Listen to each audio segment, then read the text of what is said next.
नमस्कार. आज आपण बघूया आंबट वरण. आंबट वरणाचे बरेच प्रकार आहेत. त्याच्यातला एक प्रकार मी इकडे दाखवणार आहे. ही साधारण 150 ग्राम तुरीची डाळ आहे, म्हणजे एक मोठी वाटी, ज्याचं वरण साधारण 4 जणांना पुरतं. आता आपण साहित्य बघूया. तुरीची डाळ, तिखट, हळद, चिंच, गूळ, मीठ, हिंग, मेथी, कढीपत्ता, लसूण आणि कोथिंबीर. वरणासाठी जे भांडं घ्यायचं आहे तुम्हाला ते गॅसवर ठेवून घ्यायचं आहे. त्याच्यात ही शिजवले ही डाळ आपल्याला चांगली मोडून घ्यायची. रवीने मोडली तरी चालते, किंवा जास्त शिजली असेल तर तुम्ही तुमची जी वरणाची कढी असेल त्याच्याने मोडली तरीही चालणार.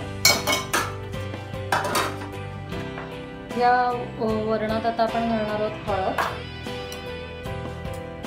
तिखट तुम्ही चवीप्रमाणे घालू शकता. मी इथे 2 चमचे घातलेले आहेत. मीठ, त्यानंतर गूळ आणि ही चिंच.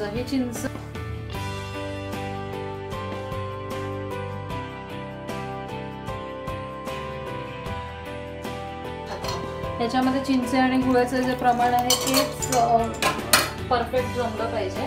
म्हणून जर सुरुवातीला तुम्ही बनवणार असाल तर एक मोठा चमचा चिंच न भिजवलेली आणि त्याच्या अर्धा गूळ घ्यायचा. आता ह्याच्यात पाणी घालून घेऊया आपण. तुम्हाला जसं जेवढं वरण पातळ हवं असेल तेवढं पाणी तुम्ही याच्यात घालून घ्यायचं.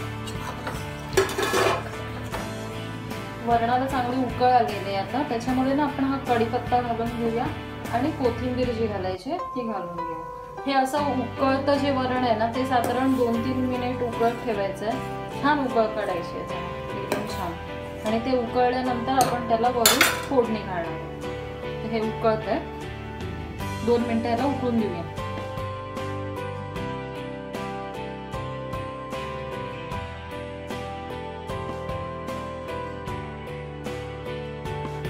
तेल आपलं छान तापलेलं आहे. आता आपण ह्याच्यामध्ये ना लसूण घालूया. हा लसूण मी बारीक चिरून घेतलेला आहे.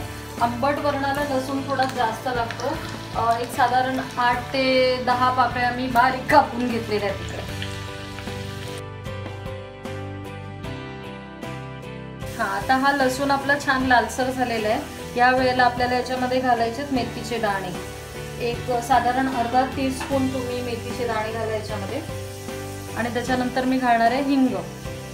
एकदा तुम्ही याच्यात हिंग घातलात की तुम्हाला फोडणीचं गॅस जो आहे तो बंद करायचा. आता आपण हे याच्यामध्ये फोडणी टाकून घेऊया.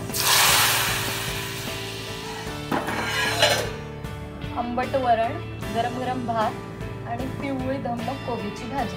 लाल रंगाचं वरण केलंय म्हणून मिरचीची पिवळ्या रंगाची कोबीची भाजी केली. कलर कॉम्बिनेशन मध्ये एकदम परफेक्ट. अन्नदाता सुखी भव.